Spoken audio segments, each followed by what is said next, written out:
Money work. El mundo quiere dinero. Yeah, I know. We're live. Money work. Se arregla con dinero. SC Project Branding logo, that's one. Money work. Si me quiero educar, dormir en algún lugar. Really cool. We're also gonna change the kickstand now. Let's take a quick look at the hopefully I'm all good, guys. I roll over something.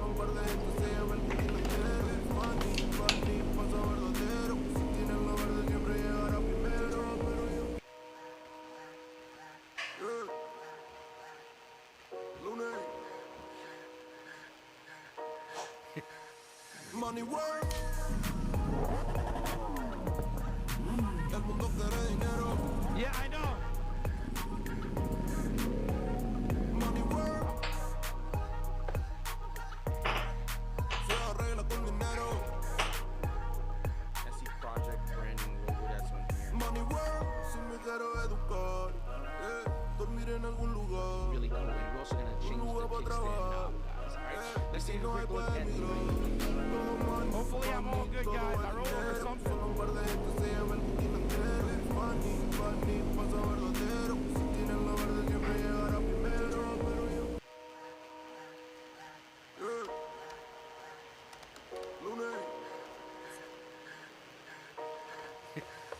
Money work. El mundo quiere dinero. Yeah, I know. Money work. Se arregla con dinero. SC Project Branding logo, that's one. Money work. Si me quiero educar, dormir en algún lugar. Really cool. We're also gonna change the kickstand now. Let's take a quick look at the hopefully I'm all good, guys. I roll over something.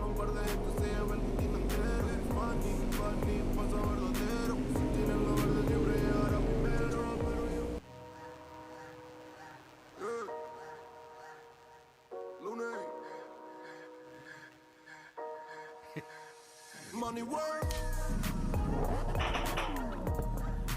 El mundo quiere dinero. Yeah, I know. Money work. Se arregla con dinero. SC Project Branding logo, that's one. Money work. Si me quiero educar, dormir en algún lugar. Really cool. We're also gonna change the kickstand now. Let's take a quick look at the I just saw one of my boys just pulled hopefully I'm up. all good, guys. I roll over something. Okay.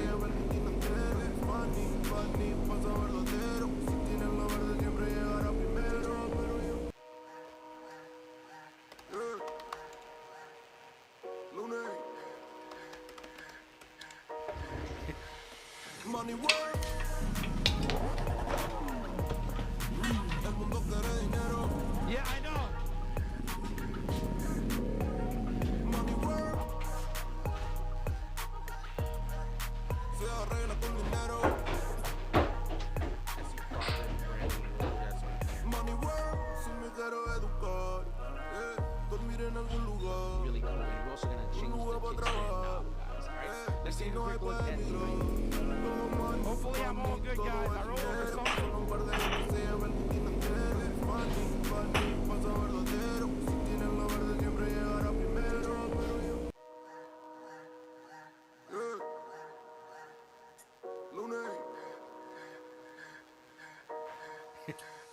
Money work. El mundo quiere dinero. Yeah, I know. Money work. Se arregla con dinero. SC Project Branding logo, that's one. Money work. Si me quiero educar, dormir en algún lugar. Really cool. We're also gonna change the kickstand now. Let's take a quick look at the hopefully I'm all good, guys. I roll over something.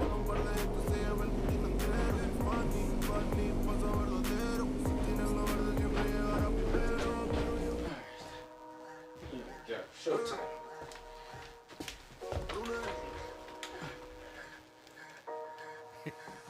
Money work.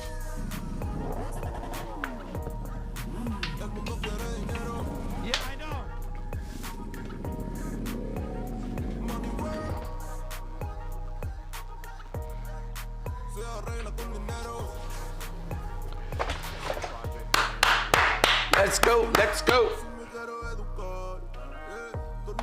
That's how I get excited for the show, guys. What's good, everybody? Mike's in the building. Welcome to a new Freestyle Sunday, guys. I know it's been a while. There's a lot to explain. Lots been going on. But, you know, the show will go on no matter what, even though you don't spot me. Every now and then you will see me post up some community posts with updates, Instagram posts with updates with what's going on. In Mike, the past, the music's still playing. The music is still playing. No, it's off. It's off. It's off. Oh. It's off. There's a delay. That's my boy, Solo Rider 82 in the building, guys. He's gonna be joining us just to kind of chat up. So I was trying to still putting things together regarding the template and stuff, so you can see his hashtag. But I'm still in between that. So for now, I am gonna be repeating his handle, so you make sure you give him a follow for him kind of coming through and partnering with me on the show for tonight, guys. Super excited to be back and streaming again, because I'm gonna tell you guys now, it's been a hot minute. A lot's been going on. Your boy's been in MotoGP, so yeah, lots happening. Actually, to be honest, got a couple of goodies here, MotoGP goodies, shirts, hats, and stuff like that. And actually, one of these guys for Solo Rider. I need to ship that out. Always show love and support to the show. Also, I have some SC Project hats and stuff like that, or track day hats and stuff like that. Really cool stuff from GP that I'm going to be giving out on the stream. So keep an eye out for that. But Solo Rider, your stuff is already set aside, so you're good. So super excited for that, guys. A lot's been going on with the bikes, the garage. I've been trying to put stuff together. We're going to kind of cover a lot of that stuff and kind of recap as to the overall idea, what I plan to do with moving forward with the channel and everything else. But let's do what we do best, guys, is really greet people. Again, people are still coming in.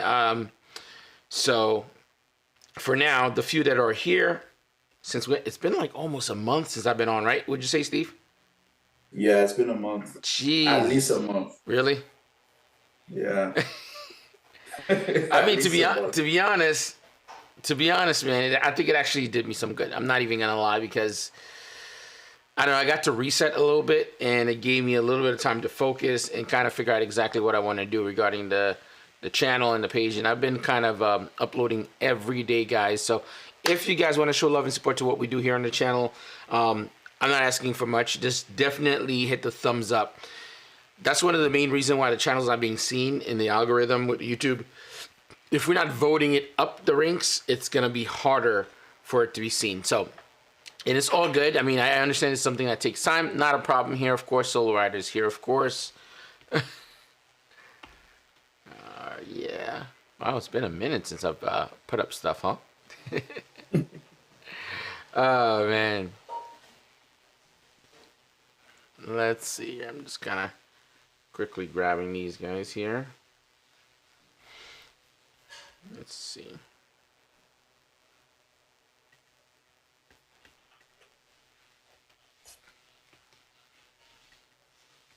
Oh, wow. It looks like this has been updated. That's all good. No worries. All right, we'll just shout out people as we going. No problem. Let's see here. That's how long has it been since I've been, like, missing in the game, boys. There was an update for the pop-up chats that I usually do. And it's asking me to run it, which I'm not going to do it now because I don't want it to kind of disturb anything in what we're doing. So, of course, I'm going to just pull up people's name and tags and stuff like that as we're going. So what's new with you guys, by the way? Please feel free to hit up in the chat section if you're watching. We have Courtney Denton, Life Without a B, of course, Solo Rider, and Steve Turner's in the building, and more people are coming in. The thing is, it's been a bit since I've been on, so I'm going to pull up Steve also on the screen, so we're probably going to be bouncing back and forth regarding chat. Welcome to the show, sir. Thank you for keeping us company. And keeping me motivated, man, by the way. Jesus Christ. Always, man. It's a tough game, and you got to keep pushing, and sometimes the algorithm, the system, everything, you feel like it's against you. So it's easy to feel defeated, and plus with personal life, you married, you have your career and stuff. So trust me, I get it. It Sometimes, you know, I'm telling you right now, it's a lot going on between YouTube and work and coming home. It's crazy. Even before coming here, I ran to a fair with Anna, just kind of hang out a bit and then come back and kind of set up everything. It's just like a handful it's a doing lot. everything. Exactly, Yeah, yeah, exactly. yeah, But yeah. also too, I see well, not I see, you told me you have some stuff you're planning for the channel, the bikes, the garage. So I'm sure that people, when they see all the updates, when you have everything finalized, yeah, it's gonna take it to another level. At least that's what I think. Yeah, I think it's gonna be a really good look because because a lot of people are very excited about the stream. Um, Going back to the garage, a lot of people voted because, as you guys know, when it was a lot colder, I'm like, oh my god, I can't do the garage anymore because it was really cold in there, and I'm like, oh, that's not happening. Either I'm gonna completely stop the stream completely, or I'm going to find a way of keeping it going and then moving it inside. So I moved it to the home office, which I really like. I kind of like being in the house, kind of chilling out. I have access to like something to drink or whatever. But Yeah, but most people, by popular vote, everybody wanted to be in the garage where you could see the bikes and yeah, everything else. So here we are. So I'm yeah, making the assessment and making changes, getting garage cabinets, a lift, getting the floor redone. It's just so much has been happening. So some of this stuff, and you got to keep in mind the stream happens on the weekend, and I'm off on the weekend from work. So I'm basically battling the all the work, personal work, and then trying to set up the stream, and then trying to get people on. So we have a lot of that stuff. yeah. A lot of work. But I know for a fact once they see, because I remember when you used to be in the garage, like every at the end of every stream, oftentimes they used to ask you to turn on the bike. They want to hear them and things like that. So to have that feeling back for them, I'm pretty sure that's going to be pretty exciting. And then to see the upgrades that you've done, the Street Fighter, the Hyper, and uh, yeah, pretty much all the bikes. So I'm pretty sure they're going to be curious to see exactly what are the changes you've done and things like that. So that should keep things very, very exciting. And, you know, I'm sure a lot of people will be excited to see. That's how they can get ideas to know what they can do to their bikes. So that's why I think that's a good thing when they get to see what you've done. They already know where to get the parts, so that's not the difficult part, but to have the ideas how it looks on the bike, and then now to be, oh, that can look on my bike this way, I can take this on this side and that side and kind of make it my own. I think that's a good area for them to kind of have an idea what works and where to get it and things like that. Yeah, man. I think people are gonna be very excited to see what I've done to the bikes. So far, I've been super busy. You guys know I had the Hyper Motard for a while, the SP, and it's been kind of in the garage. Maybe I've neglected a bit, only because I feel like that bike requires a certain amount of skill for you to enjoy them. But that's just me nitpicking. Anybody could buy the bike and enjoy it and do whatever they want. But for me, it feels like you have to have a little bit of a hooligan bone in your body for you to enjoy it and kind of dip in and out of traffic and stuff like that. Sliding the back out and doing wheelies and stuff like that. So I thought those things would be kind of fun. And for a long period of time, I thought to myself, man, I don't know if I want to do that with that bike because it's expensive and I don't want to dump it or whatever. But fortunately, I think I've in a place where I could say, oh, I could count that bike out. Let's say if something happened, whatever. Because I have another bike coming, which we'll get into. There's been some complication with the new bike. I'm not going to tell you what the bike it is, but some complication. And funny thing is, I was riding home from the office, and I'm like, oh, it's kind of messed up that I still don't have the bike already in summertime. And in my head, I'm thinking, oh my God, I'm super fortunate because it's not too big of a deal. It's just the bike. I have other bikes I could ride, so I could deal with the complications. But we'll kind of cover that in a little bit. But I thought to myself, yeah, definitely make the Hyper something a little bit more attainable, something that's gonna be easier to enjoy. And the problem that I had with that bike when I rode it through New York City, which I never figured it out until this very season, that there was something missing. I'm like, why can't I do what I usually do on all of my other bikes on this bike? Because it feels weird. I know it's a very high bike, it's very torquey. But the problem was, I'm like, I can't fit into nook and crannies in New York City like I usually do. But something's off. Is it me? Is it my riding, my style? And I kind of shelved the bike a little bit. And plus, I encountered issues with finding upgrades and mods for the Hyper. I don't know why. There was kind of like a bit of a small following for that bike in the beginning. The new 950 SP seems to have a lot more... more stuff, yeah. Yeah, a lot more stuff for it. So I decided, all right, here's what I'm going to do. I'm going to remove the hand guards because that's a little bit of a poser-ish thing to do. Like, because I don't go off-road. I don't ride the bike in the bushes where I need to cover my hands or whatever. You know what I mean? Or in the cold where I need to guard. I'm like, I'm just going to remove this off completely. I don't need it because I always felt, I don't know what it is. Maybe I had bigger gloves. Do you encounter that problem on your Hyper with gloves on the clutch and the brake? Like, I feel like my hands are tight to everything. Or it could be a mental thing. You tell me, how's yours?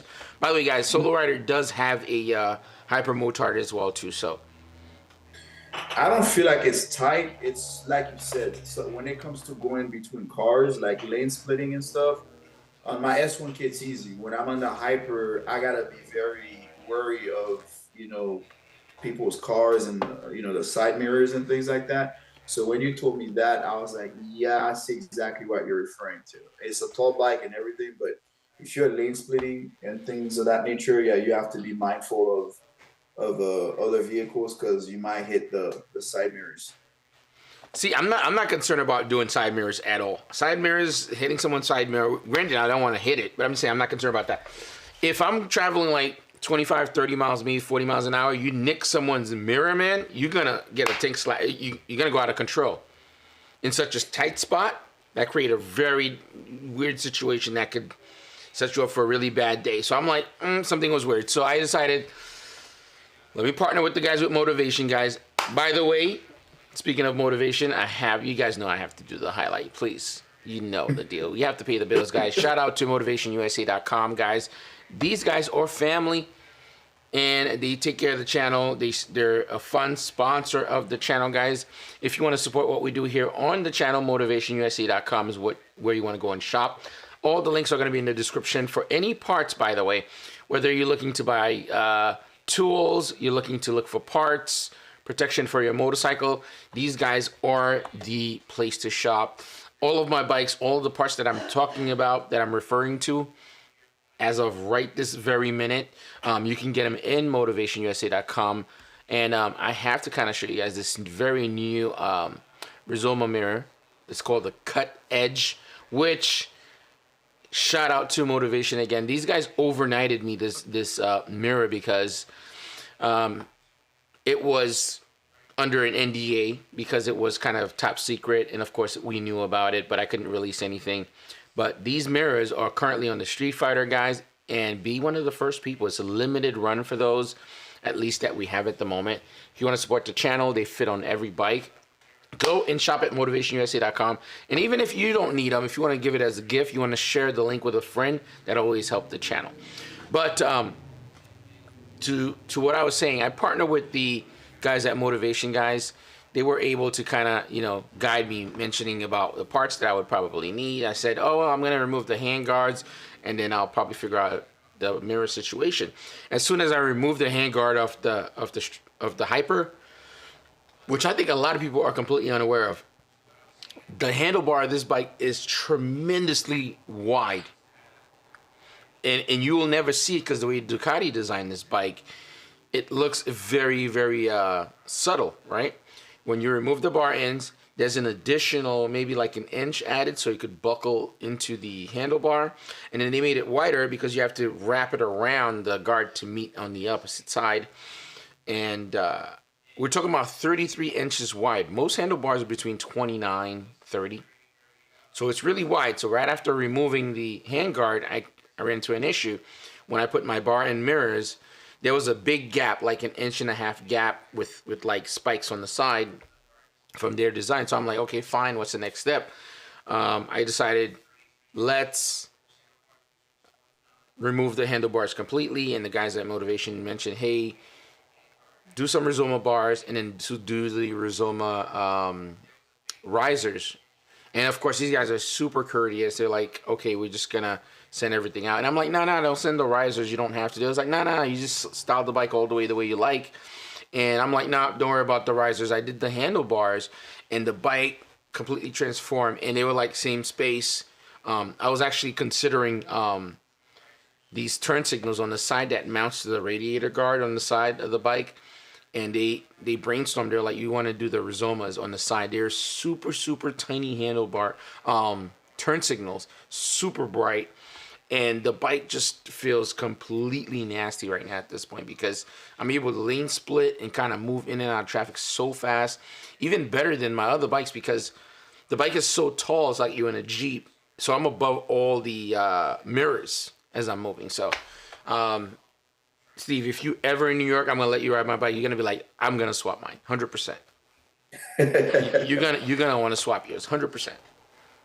I don't know. I'm very attached to that look, but I like the way you did yours. I've seen a few people that has done it as well. I liked it, but I don't know. Like you said, maybe once I ride it and I got the feel for it. Because another thing too was the way the stock handlebar, so your hands tends to get fatigued a lot quicker because you're wider. Well. Your hands are wider out. Yeah. Because I noticed that sometimes my wrist. Or whatnot, you tend to have that fatigue a bit quicker or whatnot. But I liked it. Plus, I like the setting the way you have it with that red and black kind of off. You know, it kind of matches the color of the bike that you have as well. So it worked out very, very well. Now, the only thing I was going to ask you is kind of do you think it's better to do the wheelies on there or does that impact anything? Yeah, I saw that coming, man. Oh my God. I saw that coming.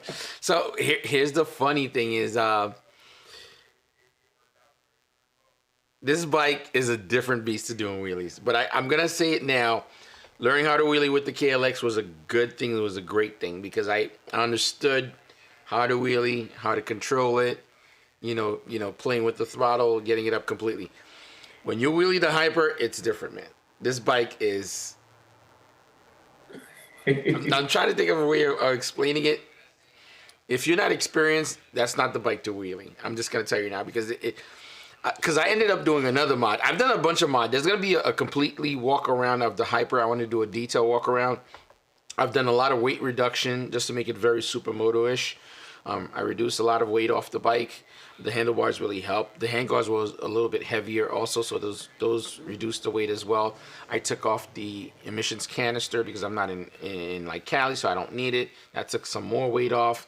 I tweaked the rear brake a lot so I can kind of modulate a little bit better. If you look at the back of your Hyper on the right-hand side, when you look at the switch area that actuate the pump, if you loosen that nut, you can twist it. It's going to give you better friction a lot faster with the rear brake. Okay. So I know there's a little bit of a gap when you hit the rear brake on a Hyper, like a floaty, it's and deep. Then yeah, you can take that off. You could remove that. I removed that. Oh, I need to do that on mine. Mm-hmm. Okay. Because here's the thing. I did a video on this, and I'm like, people need to understand the flow of riding in traffic, riding in New York City, riding between cars. One of the key things, especially on a bike that's super, and I did like a whole video where I explained key things that you might want to be really good at if you want to use this bike, especially if you're vertically challenged, right? If you're somebody that's not very tall, you can. So what I did with my rear brake, I can modulate this bike between a block radius without never putting my foot down if I really don't need to. Slow maneuvers in balancing. You've seen the BMX guys when they pull up at the light there. Yeah. I could do almost that with that bike if I really need to. And of course, when you're doing like slow maneuvers between cars, that rear brake is like your lifeline. You don't touch the front. So I have a whole detailed video of how to kind of help people that might be very interested in that bike and being able to be successful in riding that bike. Because I whip this thing around like very easily. Granted, I'm not like super short or anything like that, but I still have to tiptoe around the bike because it's just a very tall bike. Yes. Let me see what else. But wheeling that bike is cool as fuck. Cool as fuck. When it goes up, the the issue here, the way the seating position on the Hyper is, it's a little bit different. When you sit back on a KLX, you can see the front wheel going up. On the Hyper, the bike goes up and you go up with it. You still can't see anything. So it's really about the sensation of you hitting the rear brake. Really, really cool. And just so you guys know, I'm not practicing with the KLX anymore. I'm actually practicing with the Hyper now. I use that to practice instead. You just need bigger runway, and heads up, if you're gonna practice on a Hyper motard, do not wheelie on first gear because you're gonna be fucked.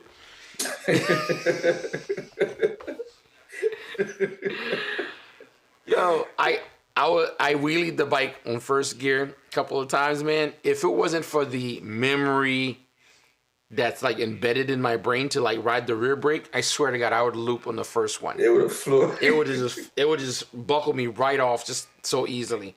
But it's reactionary. You touch the rear brake, reactionary. The other thing that I do is right before I even clutch up a wheelie, I double tap the rear brake just to memorize my brain that it's, I'm ready. Also it tells whoever's behind you that to slow down, because if they see the flash of the rear brake, they're like, they're probably gonna stop or something.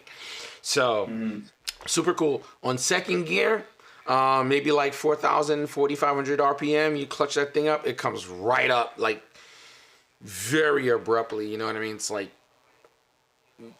it takes a lot of getting used to. Even with this bike. But do you think, though, you're based on the fact that you changed the handlebars, which one do you think would have made it easier for you to handle it or maneuver better? The new handlebar or the old one? I don't think the handlebar really matters wheelie-wise. I think it was, for me, it was more maneuvering. Because now I'm leaning the bike deeper into corners. The tread on that bike is brand new, but I've worn it down and I've ridden it to work. I've worn it down already to the sides. It feels more comfortable riding it for me. It feels like natural, like the Monster, like the Street Fighter, or something like that.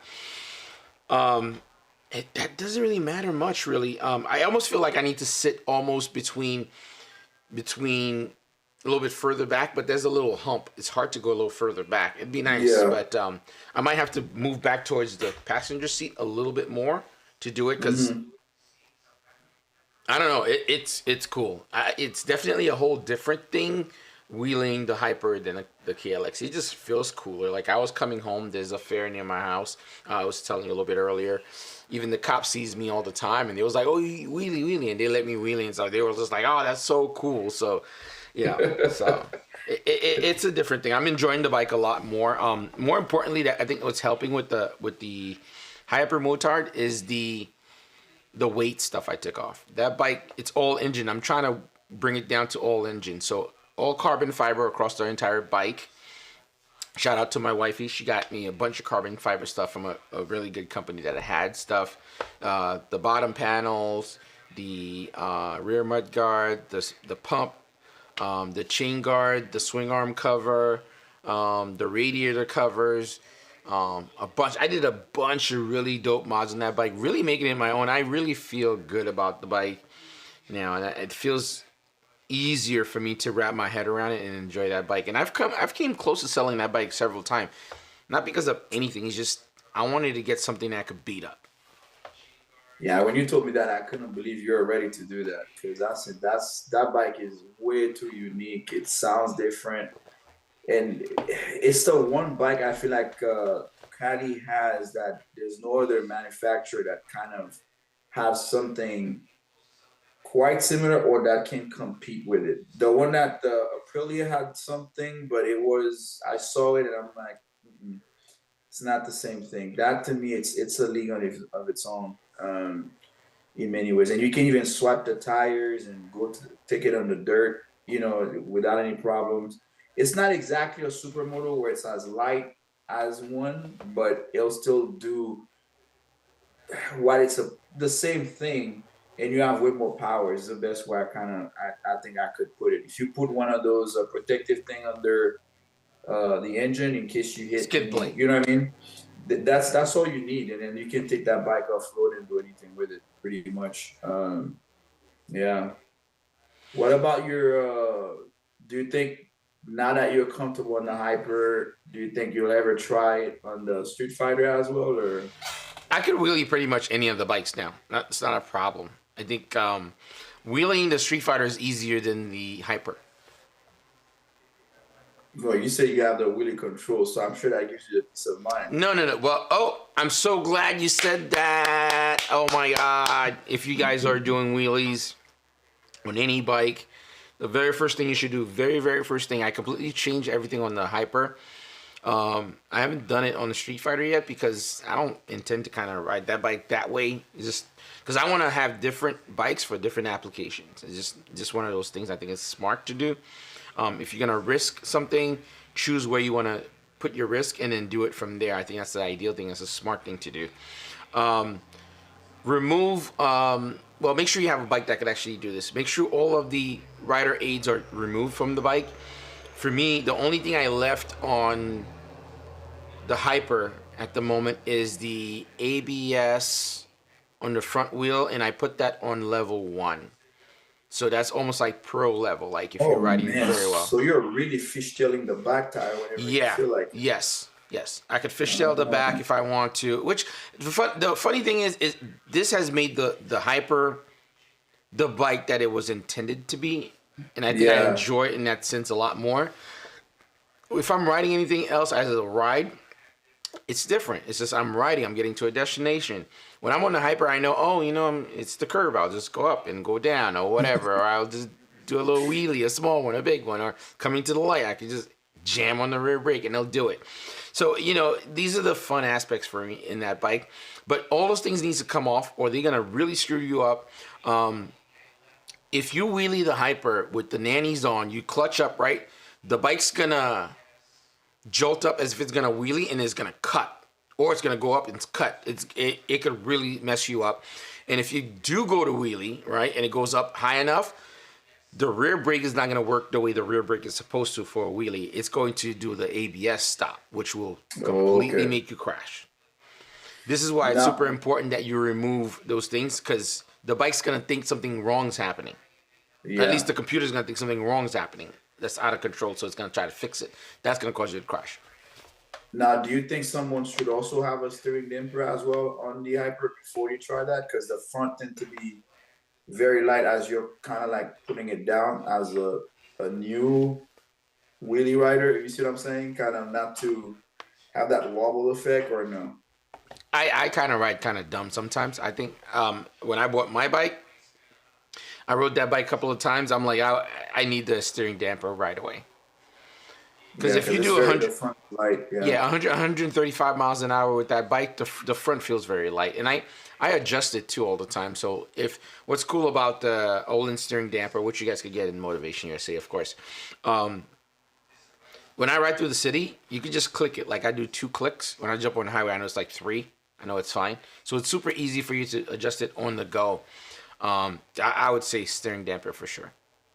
Okay. Not for wheelies per se, just for going fast. Yeah, because I don't want this thing to be wobbling with me all over. Like, you know me, I'm not the tallest person, so if when you're coming down, you go too hard, next thing you know, you have that wobble effect, you know what I mean? Yeah, I'm not looking forward to anything of that nature. The ABS, I'm glad you referred to me about that as well, because you're right with the rear brake. Mm-hmm. It's not like a hard, it kind of gives you that stop and let go and kind of feel to it. So yeah, I'm glad you mentioned that as well. Mm-mm. I leave the lean angle sensitivity on. I turn that off.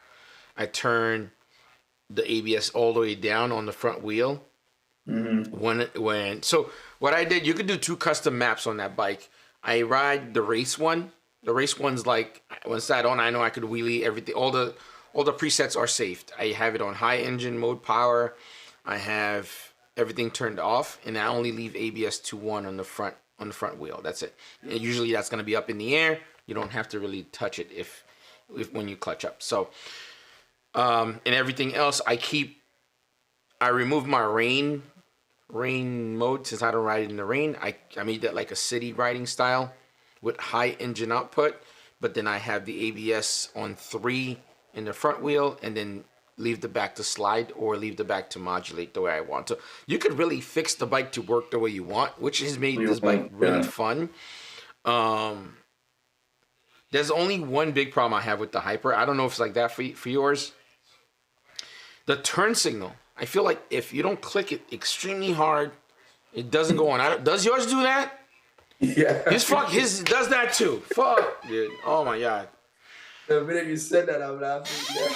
Yeah. Yo, that's a problem for me, man. You know, it's a problem because in New York City, when you're going in and out, you're bouncing. I like to.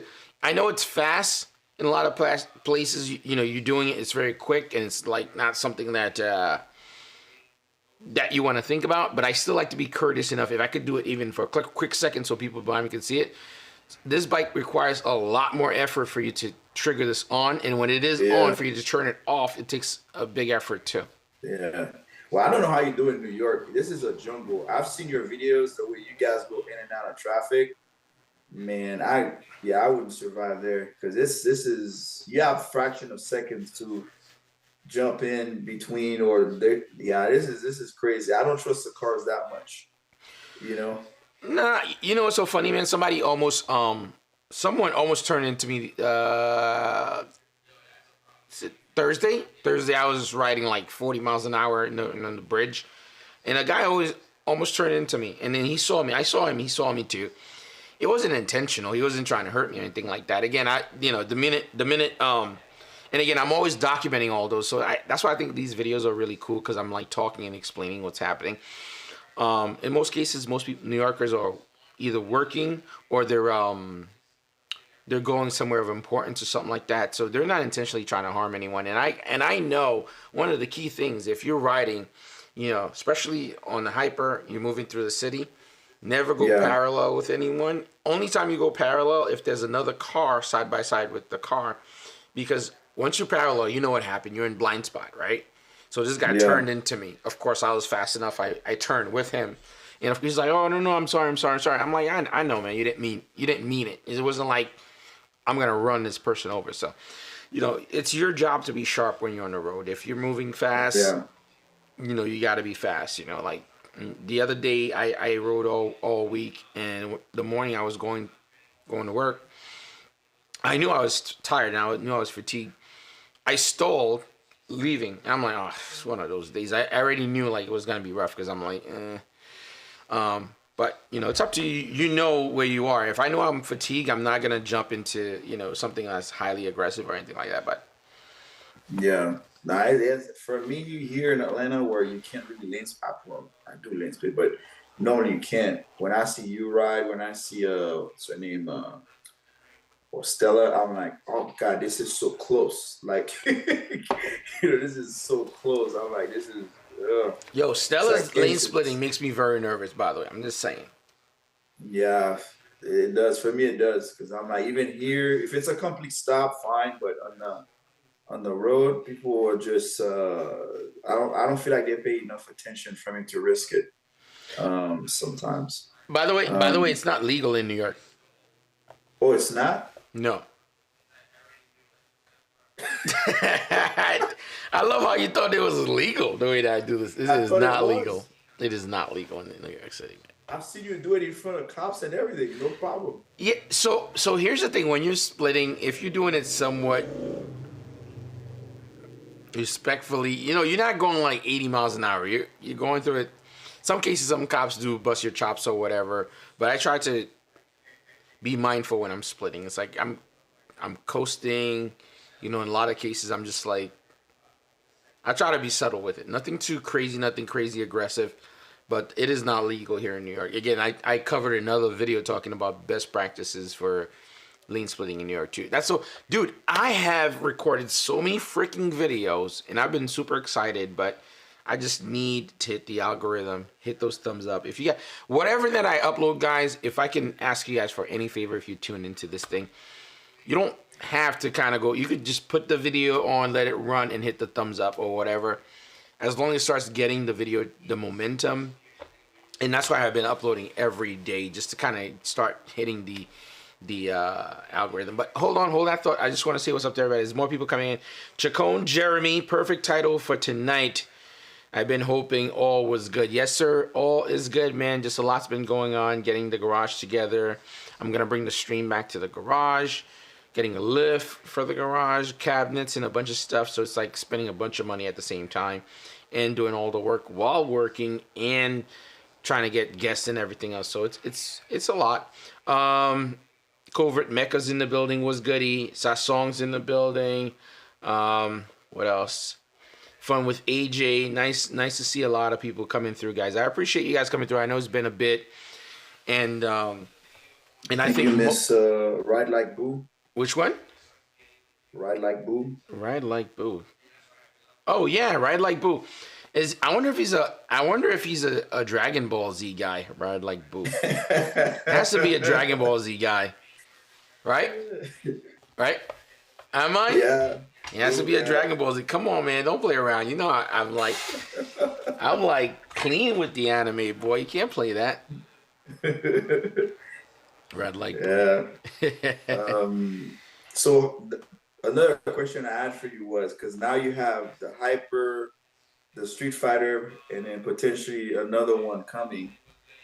Do you have a system how you're gonna spread the way you ride them so that you get a little bit of everything? Because I'm sure there's some people that favor the Hyper, some favor the Street Fighter.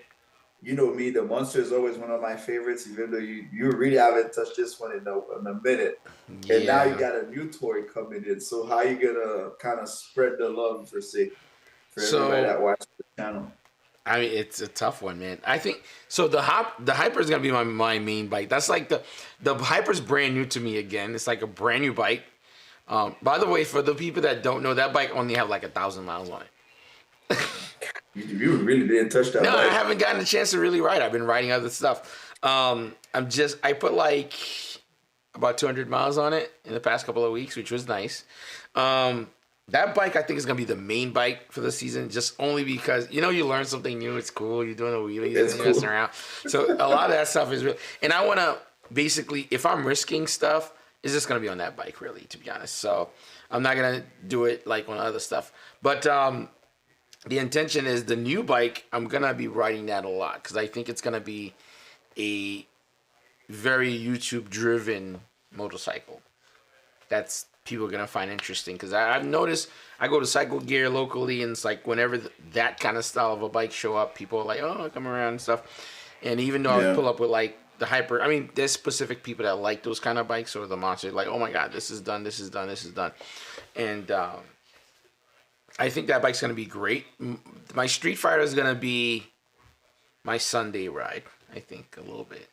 That bike is just like, I think I'm at least, in that bike, I'm at least 45,000 or maybe 50 with everything. When you add everything?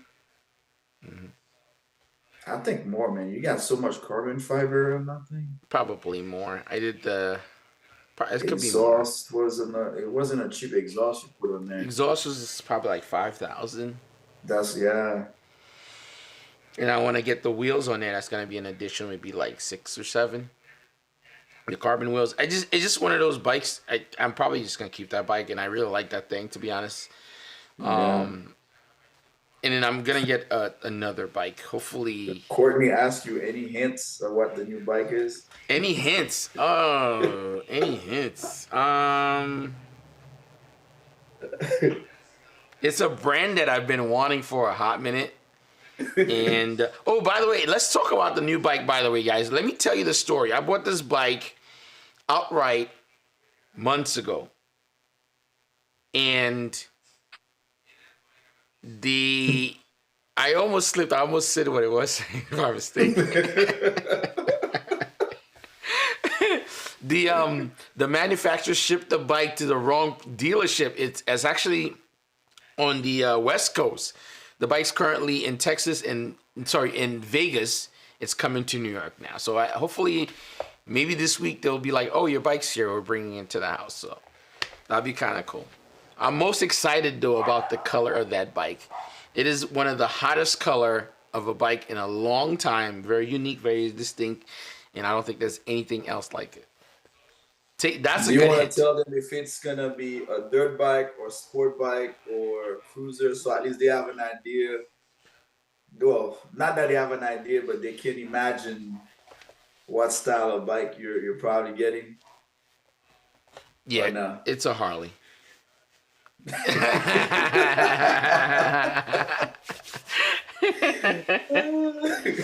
Oh, man, it's a Harley. It's a Harley.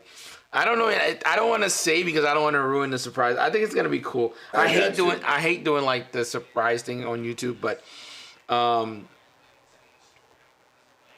I don't know. I'm excited, man. I think it's cool. Both brand I'm picking up. You know, I think people are gonna like them. So the bike I bought, they have it. I'm just waiting for it. The second one, I can't find. I can't find stock of it. It's just, I guess they're still talking about COVID or whatever. There's an issue with that. So, worst case scenario, I'll figure something else out. Covert Mecha mentioned here that guy Kels. Yo, I'm invited to another Pro Year Track Day. Come through in September. We will be in New York City. Whoa, New York City, boys. By the way, I'm so glad you guys mentioned this. I saw that guy Kels is here in the building as well. I just started doing this new thing. Guys, I keep adding things to my plate. And you know what? I might as well spit it out while we're here. And Solo Rider is a very wise guy. I like to get his input anyway, man. I'm doing this Drop a Pin New York event. I'm doing it weekly. So basically, I'm going to pick a day in the week randomly. Maybe I got to promote it better. It's called Drop a Pin NYC event. So basically, it's a small meetup between 3 to 5 people only. Actually, 5 is a lot. I would say 2 to 4 people max, including myself. So probably like 3 people. It's gonna be like the one that I posted was 5:30 p.m. to 6 p.m. I picked like either a pizza spot, a famous pizza spot, burger or hot dogs, whatever, finger foods, whatever. Meet up there for a bit. Check out each other's bike, eat some food, and do a little ride if you're locally in New York City. I thought it'd be kind of fun because I want to connect the digital. See, we're all here on the stream, and anybody that's locally in New York, like Stella, Francesca, that guy Kells, and a few other people that's going to, even Elijah and stuff could pull up. It kind of chill because I want to connect the digital with the analog world. I think it'll be something that'll be cool, but it's random. You're gonna have to raise the numbers 2 or 3. That's really low. I think you gotta go up to 7. Yeah, but the thing, you know what? You know what's tricky though? I want it to be small. 7 is small. You're 1 plus 6. Yeah, but the things I'm thinking about that is it's gonna minimize risk. I'm also considering risk. If it's just 6. a few of us, mine is like 6 is the number. Babe. Oh my god, my dude. 6. Maybe it's me, but to me, when it's out of control is when you go above 10. Okay. Because that's when you got a chain of, but 6 plus 1 plus you're in the front. 6 people. Yeah, that's not bad. That's not bad at all. See, 10 is when. Yeah. Yeah, once you go past 10, that's when you're kind of like, okay, who's whom? Somebody makes a mistake, then it might become a chain reaction and that sort of thing. But 6, with decent people, ride a little bit, go grab a bite, sit down, talking, laughing. It's not a big crew. 6 is not, because you're discount yourself with 6. Yeah, I don't know. Maybe I just say like that. It's not a big crew. A big crew is 10. Because if people give enough space in between as they ride, 6 people, they ride, in formation, It's not too bad. It's once you go to like 10, and that's when it becomes a problem. If you're going to be making a turn, you got to make sure, the lights, everybody can go to the light. You know what I mean? That's when you're having way more stuff you got to be worried about. But with 6 people, I don't know. It's not bad. Or maybe you do 5 plus you. 6 kind of thing. But if you do just 2 people, that's not really a group ride. That's just you and a friend kind of. Yeah, but that's the idea though. That's the concept. So the concept is to kind of have like a very intimate, like it's not really a meet.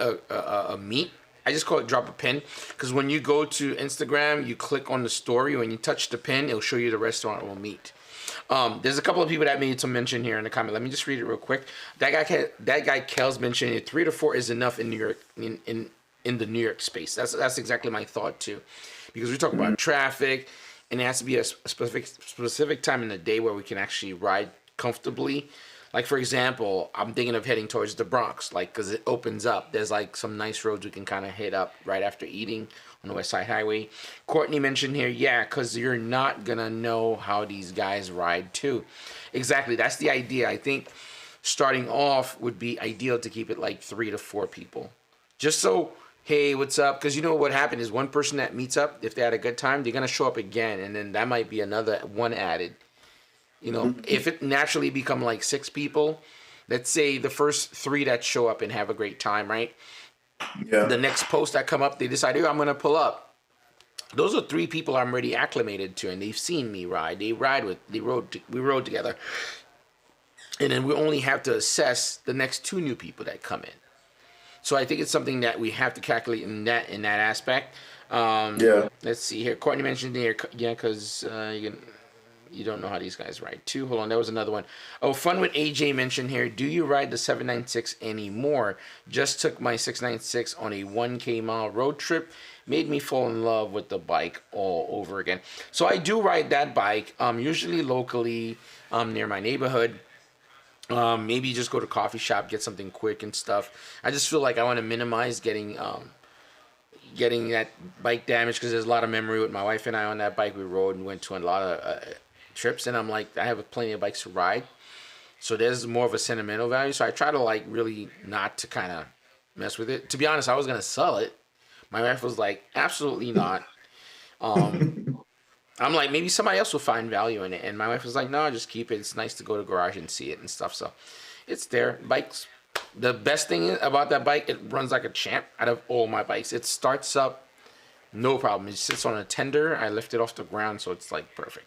But yeah, I pull it out all the time, go by the beach locally here, and just kind of cruise, more like a Sunday ride with it. Oh, by the way, I did wheelie that bike. I actually have videos of that. Yeah. That's probably very comfortable to wheelie the Monster, because I'm second nature. I've been riding it so long. Steve Turner, the more people you have together, the more damage potential. Yeah, I mean, I'm not saying a big group. That's why, to me, the reason when you say group, to me, the minimum, maximum, I always look at about 5 to 6, kind of. But every time I've seen people go up to 10, that's when I notice, okay, the formation is out of whack. People are trying to be in the front. You know, there's so many different things that's out of your control, and that's when things kind of go can go really bad. But whenever I've seen people ride within 4, 5, max 6, it's not as bad, because we're still within closed margin. You know what I mean? It's not like you have a group of 50 bikes, and the person who's all the way in the back feel like they're missing something, and they go on the side, and you know what I mean? Like those kind of impulses or whatnot. So that's why I kind of said that. But New York, there's a lot of traffic, like that guy Kel says. So that's a different thing that I didn't take into consideration, because we have traffic in Atlanta, but the roads tend to be way more open. So that's why for me, I feel like 5, 6 is normally maintainable for the most part. Well, you know, like I said, to me, you know, the idea originated not just for writing, really. I just really want to connect with people. Because I told myself that I want to do more group rides. I want to ride with more people this season. Because what happens when you do YouTube and you're on social media, you start building this disconnect with people often. And I'm more of a people person, not like, oh my God, I'm on YouTube, I have this amount of followers, blah, blah, blah. I just want to talk with people. You know what I mean? We have some slices and talk shit, and oh man, your bike's cool, check out people's bikes and stuff. And then I thought to myself, maybe we'll do a small rip when we're leaving, nothing crazy. Because I think I'm missing this part of motorcycling a lot. When you're part of the digital space, and you start getting really deep into it, and you're doing it as, you know, business also. often you fall into that space where it's like it's social media, and I'm like, I have to embrace the two, and I like talking with people and seeing their bikes and stuff. I think it's gonna be cool. It's gonna be unique. And I could also do giveaways and stuff like that. I have like a bunch of parts and stuff, or at least could bring stuff for people. I have stuff that I don't use, which is kind of a waste and kind of sad, to be honest. And I don't like to sell stuff, you know. I don't like to not that I don't sell it. I just feel like it shows that I don't appreciate some of the stuff. Like if a company send, well, not a company, like Motivation. If they send me stuff, all the time, and they're like, "Oh, if you don't need it, you could just sell it or whatever." I think that's disrespectful. Yeah, I agree. You know I what I think mean? it's better to give away the person try a product from them and they can try other things from them on that sense. Yeah. Yeah, because I don't see the reason for me to take something like you review it, if you don't like it, whatever, and then I go and sell it. You know, money aspect is money aspect, but that's handled already. Like, Yeah. I don't need to scrounge around for like scraps and stuff, or you know what I mean. I much rather do a giveaway and something like that, and at least I know that pay it forward. Like, hey, here's a giveaway, from Motivation or something like that. So that's kind of cool in my opinion. Yeah. Because even like some of my exhausts that I have, they're like, why don't you sell some of your exhausts? We'll give you something different. We'll let you try something different. I'm like, no, I just don't think it's in a good taste, and it's my opinion. No, I agree. Yeah. I agree. Especially your Monster, you did try several exhausts on that thing. Dude, I have a lot of exhausts for that bike. Yeah, It's the crazy. last two were my favorites because they woke up the bike to a different. That bike, the hyper, the way they sound, I always tell you how much I dislike Ducatis until I've heard those bikes, man. Crazy. And now when people talk about my you know how many people come and say, man, your S1K is awesome. I'm like, thank you very much, but it still doesn't sound like my hyper. It's like, yeah. Nah. It's just like a jigsaw to me. It doesn't sound like the hyper. It doesn't, man. I went to the financial district with the hyper because somebody asked me. I don't remember what it was. The last video I uploaded, it was like I wanted to see some spots in New York, and I went to I keep saying the John Wick building, but not the John Wick building, the Continental Hotel in the movie. And I took a trip there just to do like a tour of it. And through that financial district, there's like little tunnel areas. Because it's like an old cobblestone. Back in the day, they never revamped it. So it's like a monumental area. And the bike just ricochets and echoes every corner. It sounds crazy. Oh my God. I'm like, and every block I'm passing with that bike, it's like, everybody's like thumbs up. Yeah, that I'm telling you, it's just the feeling about. I'm not saying Ducati's the best bike. It's just there's a feeling that even people that don't ride, they've seen or heard the brand, and then they hear it, it's like it's like driving a Corvette in America. Yeah. Everybody loves the Corvette because it's like the Lambo, it's like the Ferrari of America and stuff like that. It's like similar. Similar circumstance. By the way, Courtney Denton mentioned here, how was your group ride today of 18 people? All you? Yeah, we had a group today we rode with. I had to leave early because I was turning my boy went down. But I don't know were we 18 people? I have to count the bikes. I think we're at least 12, I would assume. I want to say we're about 12. I think 15 was the most. I don't think we're more than 15. Actually, his bike is nice too. He has I think an MT-07, and he has a Toast exhaust on there, if I remember correctly. That thing sounds nice. You can hear the pops and everything whenever he downshift and everything. That thing, it wakes you up too. I like to hear him when he's riding his. We were riding together with my Hyper, and people were looking at us. So both bikes are like the way it sounded. Like you said, people be in their cars and just looking and stuff. So yeah. By the way, guys, I just wanted to give a quick shout out again. SD Project. I don't know how I'm gonna give this stuff away. I do have some hats and stuff. Really some cool snapbacks. This one's SD Project snapback. This was from MotoGP. I got a bunch of really cool goodies from Motivation. and SD Project and stuff. I don't know if you guys have any ideas how I could do giveaways. I have like some MotoGP shirts and stuff like that.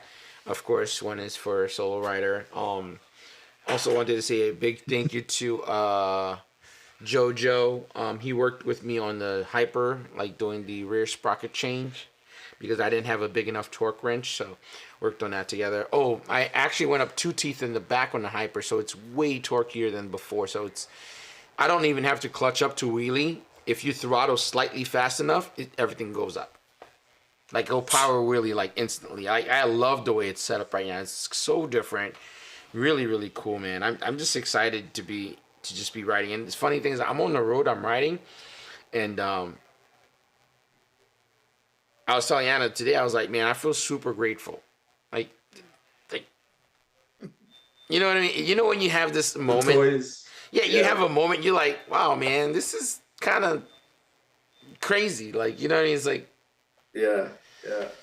I think I was telling you that even sometimes when I have a very, very bad day, I go to the garage and I see the bikes just sitting there, all the stuff, all the fancy things I have on them, and that right there, and I'm like, it ain't so bad. I'll just ride on the weekend, just looking at it, because I'm like, man, I'll ride this on Friday and stuff. Like you said, I feel blessed that I'm able to go ahead and just buy these things and have them set up the way I like and everything and stuff. So I know the feeling you're talking about.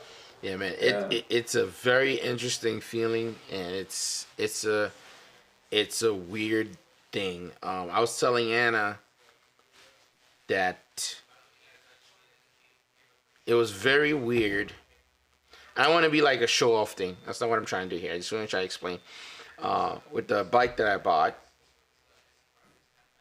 it happened within like 5 minutes, and it didn't feel like anything, which was a very weird thing, because I was explaining to Anna that it was like, it wasn't a money thing. Mm-hmm. It felt like it was like a time thing. It was less about money for the bike. It was more like time. It was like, I knew exactly what I want. I was in the office, call the rep, and I was like, yeah, I need this, I need that. Order it, and then I just wire the money in like 5 minutes. Yeah, it didn't feel like anything. It was very, very weird feeling to be. And I'm like, this must be like when it must be good when you don't have to worry about certain things and you can do things. The freedom is a very different feeling, which is very, very cool. But it also, it's kind of scary, right? If somebody lives like, could you imagine living like that about everything? That's pretty wild.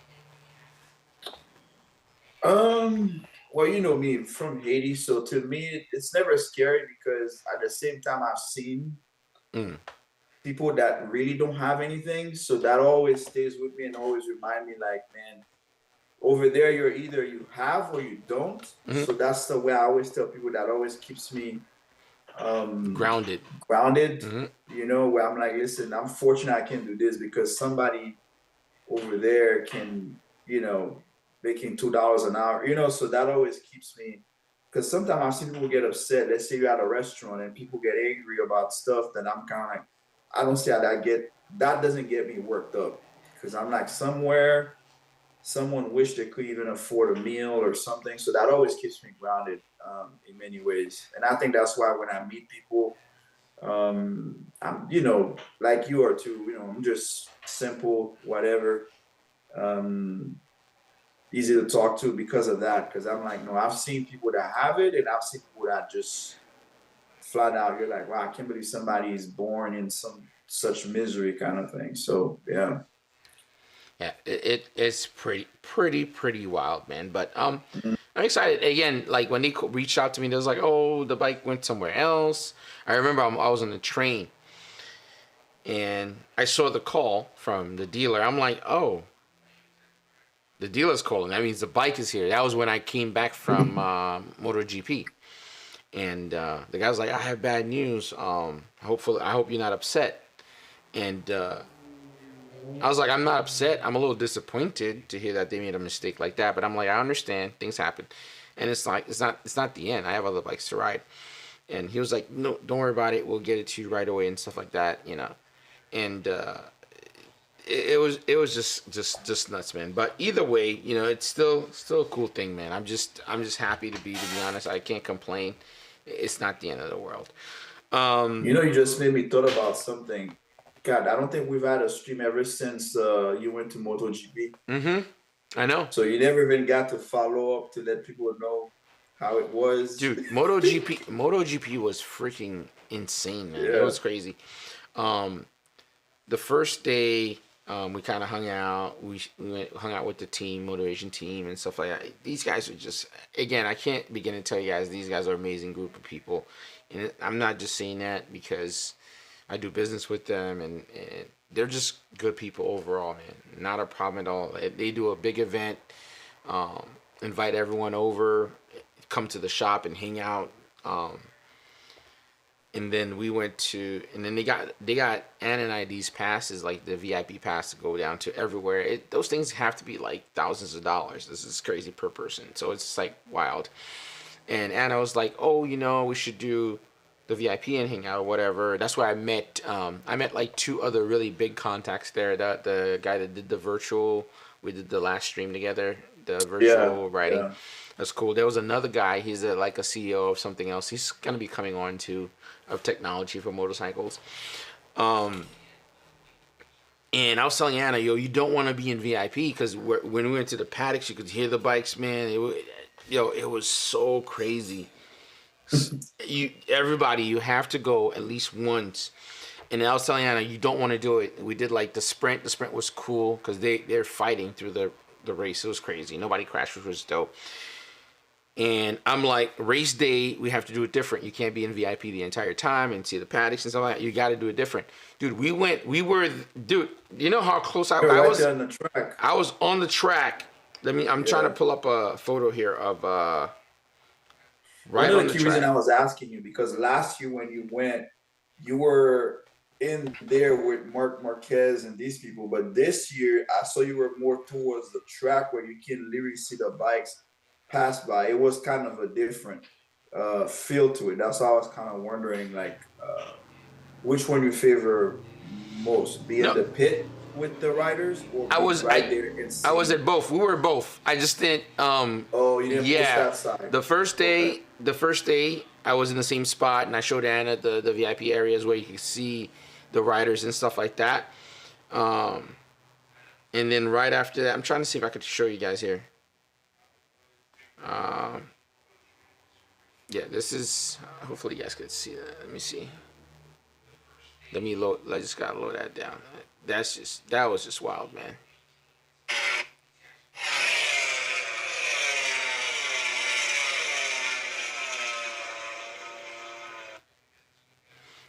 Those were super, super, super close. Let me see. She posted them on IG. Yo, that turn right there, that's the straight back. Right before they hit, right before they hit the turn, oh my God.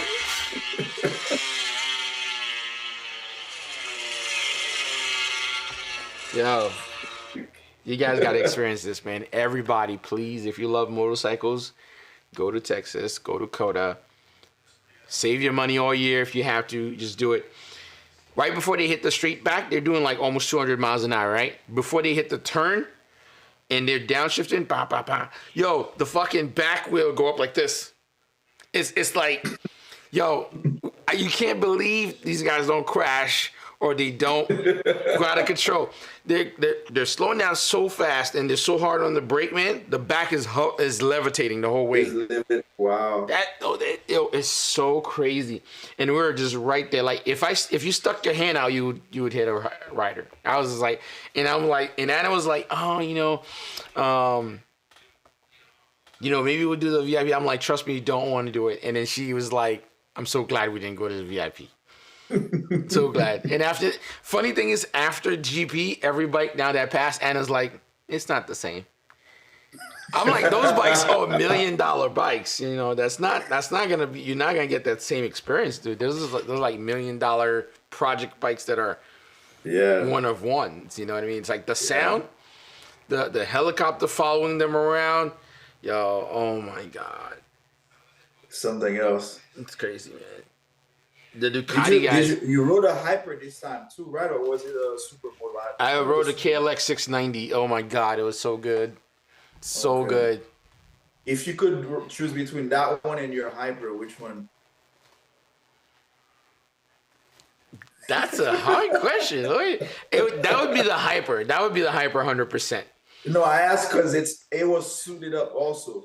So that's why I was trying to find out which one would be your choice. Well, Because I you would. had it a lot to the hyper, and then that one it had a lot of stuff on it as well. That bike was tricked out for racing. So it wheelies really easy. It's very jolty. It feels like the hyper on first gear. But that bike is not street legal. It's just I would have to have a street version. But the hyper is still the bike to have. The hyper is not a supermoto. It's a hype. They call it a hypermoto Hybrid, yeah. because the way I have mine set up, it's more supermoto-ish. With the weight reduction, the handlebars that I did, it feels more hyper like supermoto. Like I don't know, man. That's kind of a tough The way I one. explain it to people that sometimes ask me, I said, when you see these videos, these guys are on those dirt bikes and they're trying to run away from the cops, they always have to go off road. Yeah. That's the only option they have because they can't outrun them. No. I'm not saying the hyper you're gonna outrun somebody, but that engine is way more powerful that you give somebody a run for their money on that thing.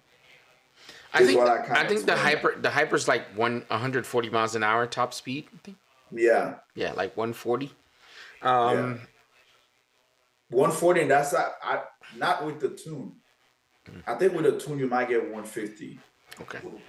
Yeah. I mean, I've hit up. Let me see if somebody mentioned it. And that's a good way to look at it. Never thought about it like that. Somebody's Kel's mentioned here. I could give the hats to people that only have SE Project. Also, I think Fun with Jay mentioned do like a random people in the chat. That'll be kind of cool if somebody, whoever's tuned in and watching, we could do giveaways there. Those hats are cool. I have a bunch of stuff from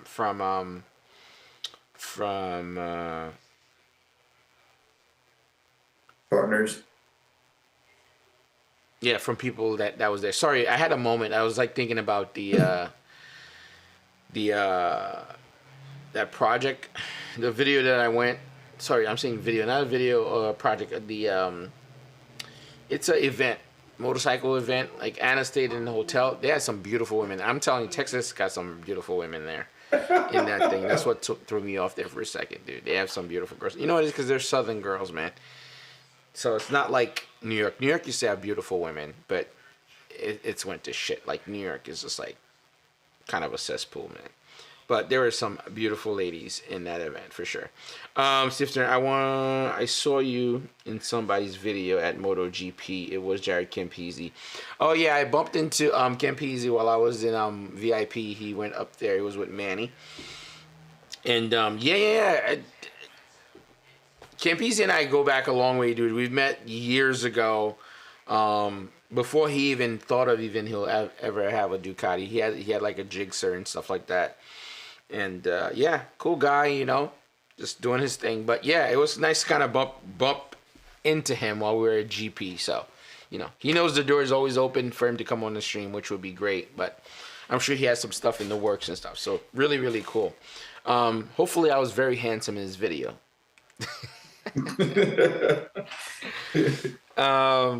Let me see. What else did damn, that GP thing was so cool though, man. God damn. Yeah. Yo, when they coming from the straight, man, from the straight, and then you seeing the back levitating like that, man. You think you're a cool rider. You think your bike is cool, man. Your bike is nothing. No, You're not a good I always rider. tell people I miss my 600 because of that. Because I used to do way more crazy stuff on it. The 1000, I'm not afraid to tell people that bike scares me oftentimes, man. Oftentimes, it's the power, the torque. When you're taking certain turns, like on a 600 is nothing. It's so light. The 1000, I'm like, God, it's like you're going from a rice burner to an American muscle. when you're getting turns on that, it's different. You know, those higher rims that you take on the highway. You know what I mean? And even when you're leaning, you're like, man, if anything goes wrong, Yeah. Yep. you're flying up this, you know. And the 600, I never used to think because it's so light. You know, it's like butter, it's different. If the one thing you could experience when you're in GP is seeing the lineup before they take off, where everyone's redlining the bike. Oh my God, man. I can't begin to explain this sensation. It's crazy. All the bikes line up and everybody redlining. Yo, by the way, they supply sunscreen. Well, if you're in the VIP, they supply sunscreen, and they also supply earplugs because it's crazy. I can't explain this. I need someone else. Like I was telling Anna about it the first time I went last year, or the year prior, and then she understood when she was there. It was just crazy. And the thing, you know what was so cool also? Really, really cool, because you guys know, like, my wife can't really go that far and stuff, like walk as far and stuff because of what happened to her. Every day that we got there with all our passes, there was always the same cop. We bumped into the same cop. He chaperoned us around the track and drove us around. So that was super, super grateful. Actually, let me see if I could have, I know I have a photo of him. We took a photo together. Really, really nice guy.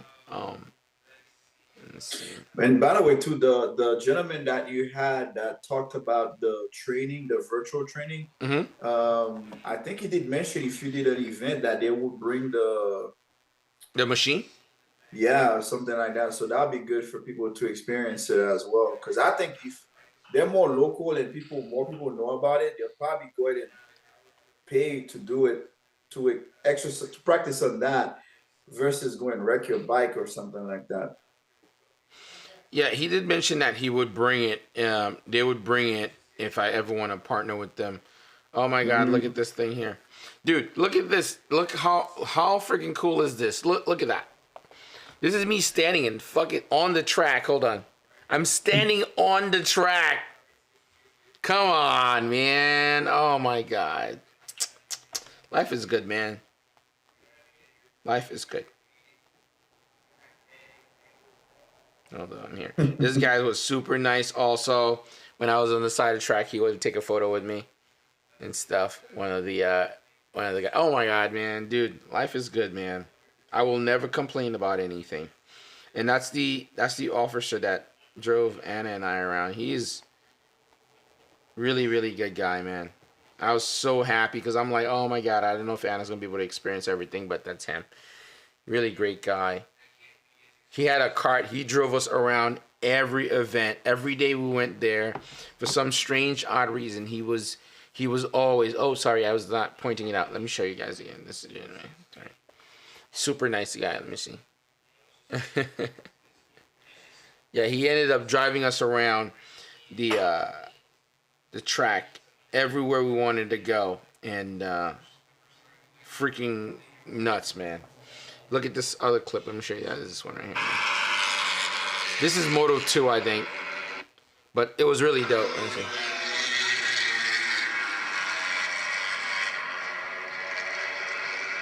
Yo, not only they're going fast,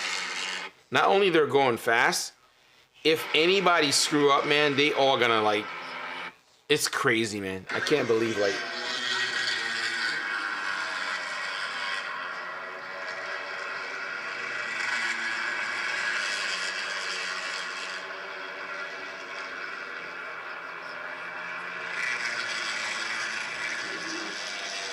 dude, this thing is crazy, man. Really, really cool. Anybody that likes motorcycles, man, you're gonna have to go do this thing. It was go see it. Dude, by the way, you know what's so funny? I'm like in VIP, and I'm like, oh yeah, it's pretty cool in VIP. Dude, and my phone starts ringing. I'm like, what the hell's going on? And I didn't see, right? Somebody like this. Phone ringing. I'm like, Black Moses. Yo, Black Moses. What's going on? He's like, I didn't think you were gonna pick up. What's going on, man? He's like freaking out. He's like, look down, look down. I look down from VIP. He's in the fucking pits with the racers and the bikes, like with his wife. Dude, this industry is crazy, man. It's so cool. So freaking cool. Freaking cool. By the way, we gotta link up with him one of these days too, because he likes to go shooting. So we should do a gun range day kind of thing. That would be dope. Dude, when I get my van, I'm going out there to ATL. Bring some bikes. Yeah, man. Come down here, because, man, I found a lot of new roads too. Remember I was telling you last time we spoke? Mm-hmm. I was like, man, these guys know all these roads. I found a lot of new roads now.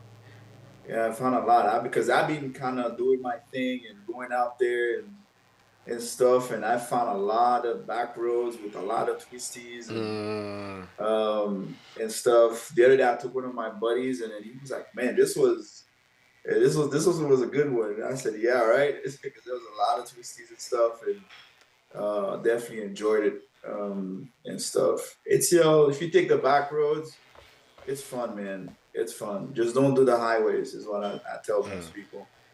Yeah, don't do the highways and stuff. So yeah. The last thing I wanted to talk about, does anybody that is watching this, or you, Steve, anybody use their bike as a daily ride for work? I was very excited to do this in the beginning. I know I spoke about it with everyone. I want to know who does their bike daily as something for traveling. So I have thoughts about it. Go ahead. I don't think I can do it now. Yeah. How was your experience?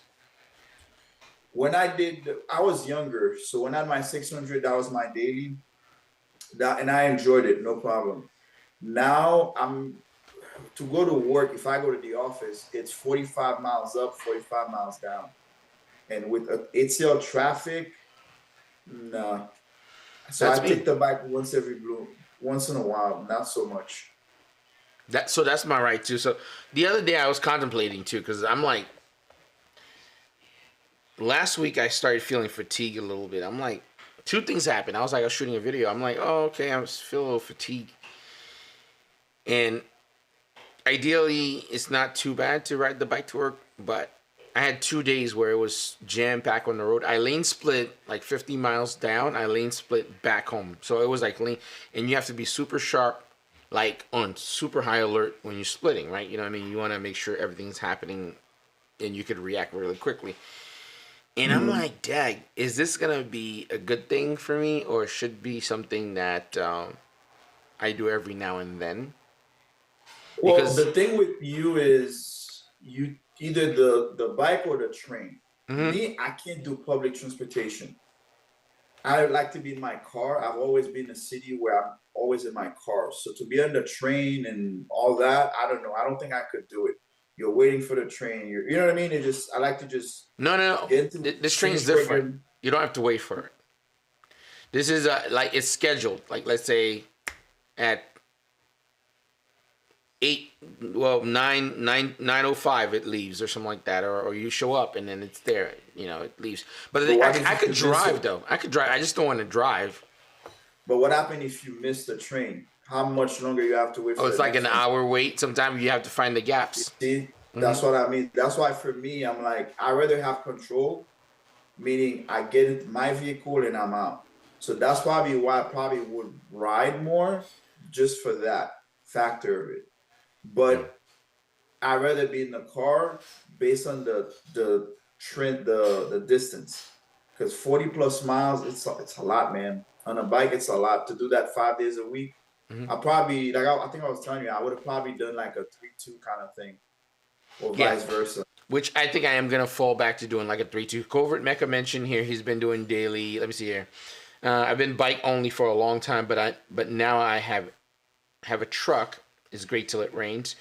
Courtney Denton mentioned it recently. I've been riding work to work recently when it's nice out, but almost feels like it's too much sometimes. Yeah, that's exactly the feeling I'm starting to have. And also I think it's removing some of the fun factor out of riding. It's becoming like a means of travel for real. And I'm like, I don't want to start losing that feeling of excitement of me just enjoying riding. So I'm gonna trim it down either to 3 times a week or maybe 2 times a week, and then the other time. Plus, it gives me time to edit. I haven't really edited anything in the train because I use that train time to edit and cut down videos. And I'm like, wow, this is taking the fun out. Because what's happening is, when I was riding to work the other day, I was like, damn, there's a lot of traffic now. It feels like I'm working a little bit. But then when I leave the office, I'm excited because it's like, oh yeah, the weather's nice, it's sunny out, and you know, the adrenaline starts pumping. But then I get home, I like pass out. You're tired. Yes, exactly. Mm-hmm. That's the main reason I don't do it. Because when I do 45 up, 45 down, man, yeah, if you do that 2-3 days in a row, you're beat, man. You're just beat. At least I am. Yeah. Because again, it's the heat, the traffic, everything else. It's not just the distance. Everything else that comes with it. Imagine you're stuck in ATL, you're stuck in traffic, going back and forth, clutch. You know what I mean? I'm like, man, this is not fun at all. Even with the lane splitting, but there's some areas there's only so much you can do. Or whatnot. So that's why I do it once in a blue moon, but normally I ride during the weekends, and on weekdays I'm on the car. I'm on the bike unless it's something somewhat local, like nothing more than 50 miles or something like that. But every time I have to go like that up in the office, I take the car. I just take the car. Yeah, I don't think I'm gonna do it as much. I think I'm gonna pick the days where it's or I'm gonna do the Drop a Pin New York event, and then bring the bike. I'll do like Tool Tuesday, and then the rest I'm probably gonna ride the train and stuff. Cause that way I'm a little bit more productive. Granted, I do get to record a lot. Also, I wanted to say what's up to Ducati Fam Florida. Thank you for the super chat. Appreciate it, sir. It's been a minute too. We haven't seen him in a while. I wanted to get people's opinion on this, guys. By the way, I've been uploading every day. If any of you guys have a moment, please go to the channel, hit the thumbs up on those videos, because I'm trying to get myself back into the YouTube algorithm and get the channel back to where it needs to. I just wanted to get people's thoughts on my new thumbnails on the channel, because I'm making a pretty big effort on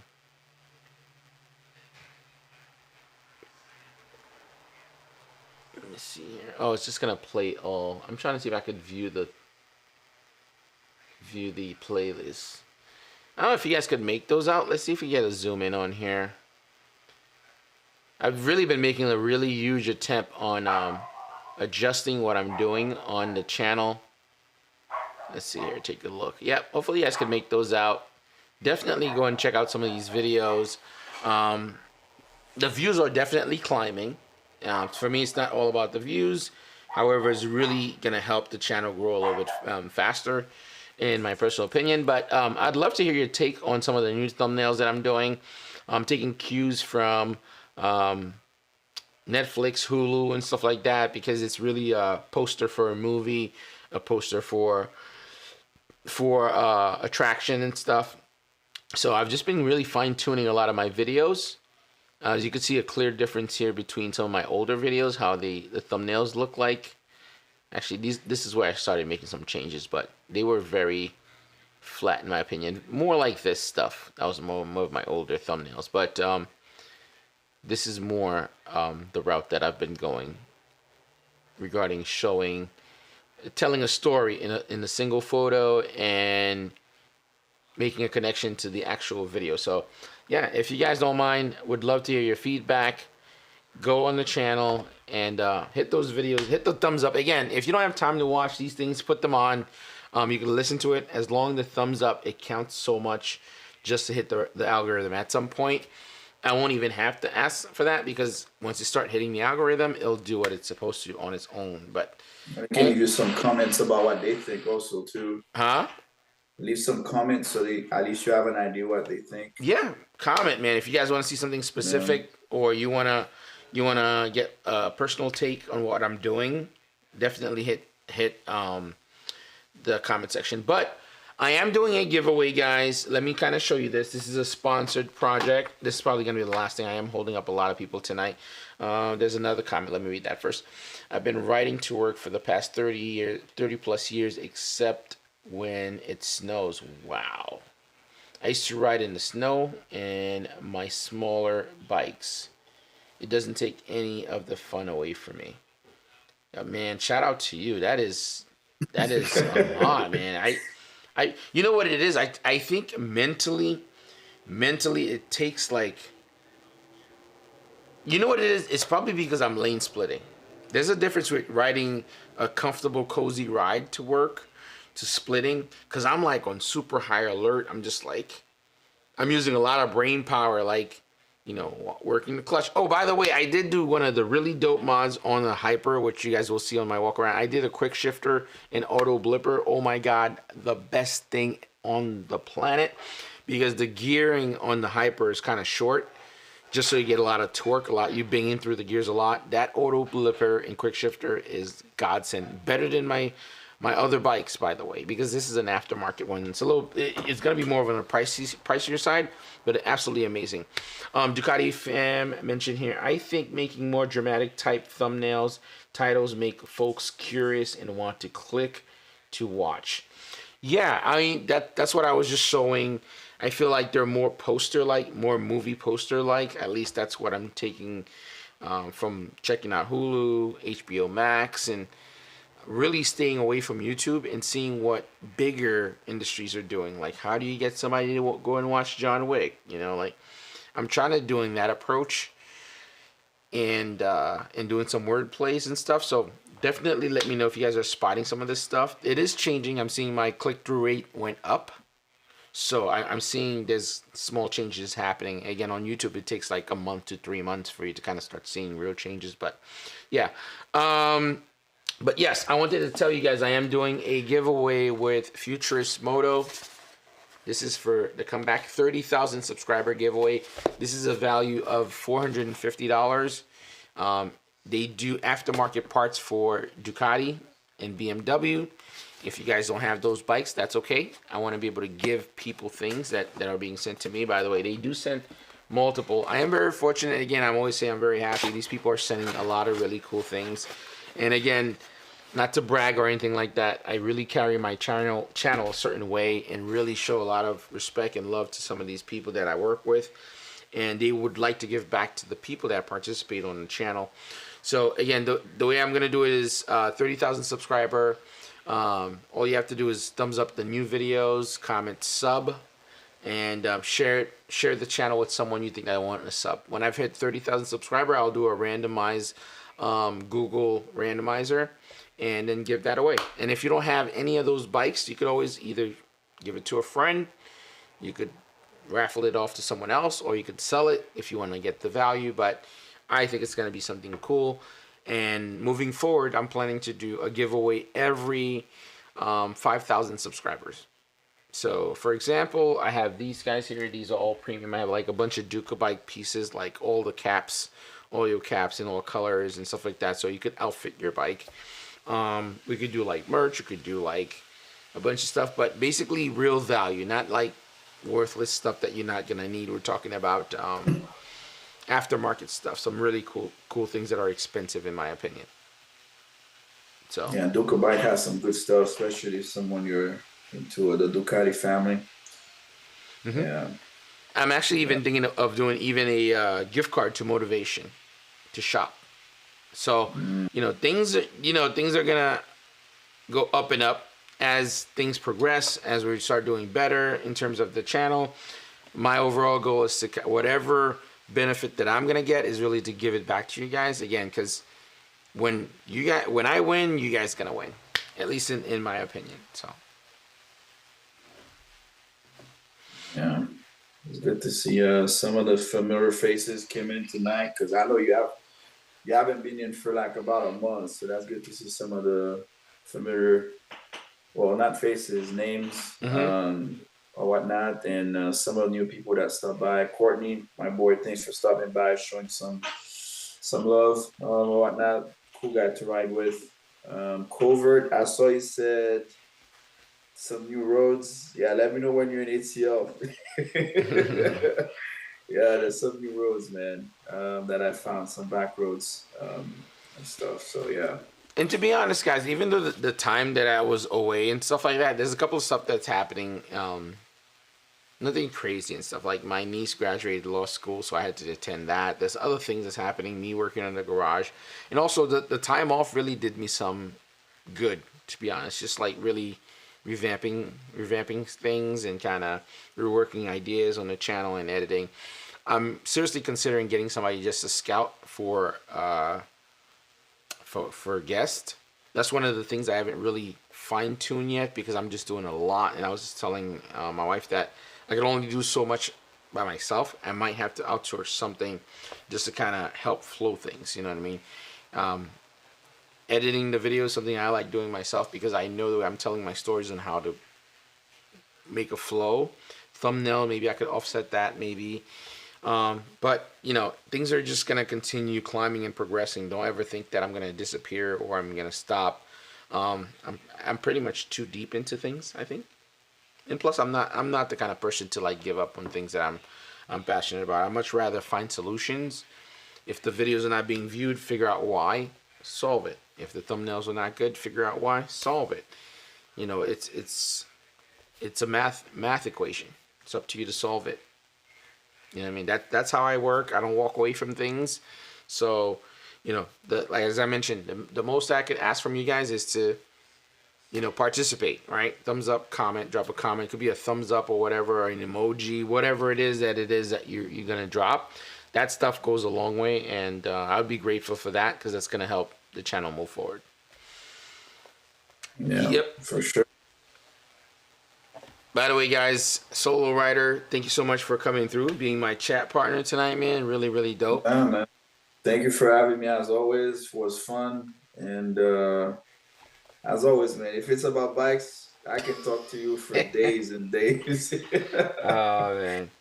I hope you guys enjoyed the stream tonight, man. Solo Rider, thank you again, man. I truly appreciate. I'm really grateful just to call you a friend, not just on a level of YouTube or social media, man. I think, you know, this is somebody I would hang out with, invite to my house, no problem.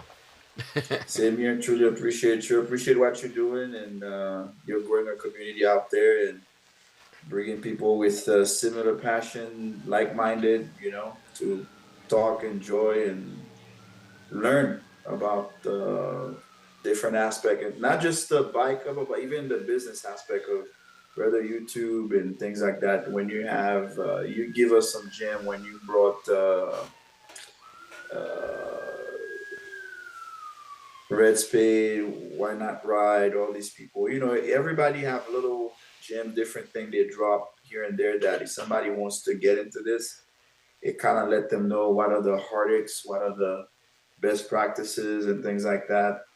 Because it's not easy, you know. I told you, I'm trying it, man. It's not easy. So when you have people that can kind of give you best advice, you know, it that comes a long way too. So appreciate what you do and what the channel stands for, and I still believe it's gonna go to new heights, and can't wait to see it, man.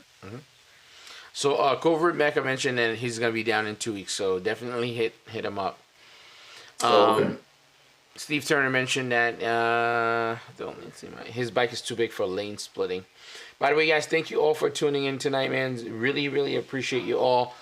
I'm gonna wrap it up. Gonna have a late dinner and then go walk my dog. Thank you all for tuning in. Guaranteed, show's gonna continue every Sunday. You're gonna get some dope gas, and we're gonna bring it back to the garage where you can see all the bikes and start them up and do all cool stuff. And here's to a great 2023, man. I want to make sure that I move forward. All right. You guys have a good night. Steve, thank you so much for coming through tonight. Everybody, thank you all for coming through. This was very last notice that I posted the actual promo, so it's nice to see that some faces coming through. All right. You guys have a good night. Peace.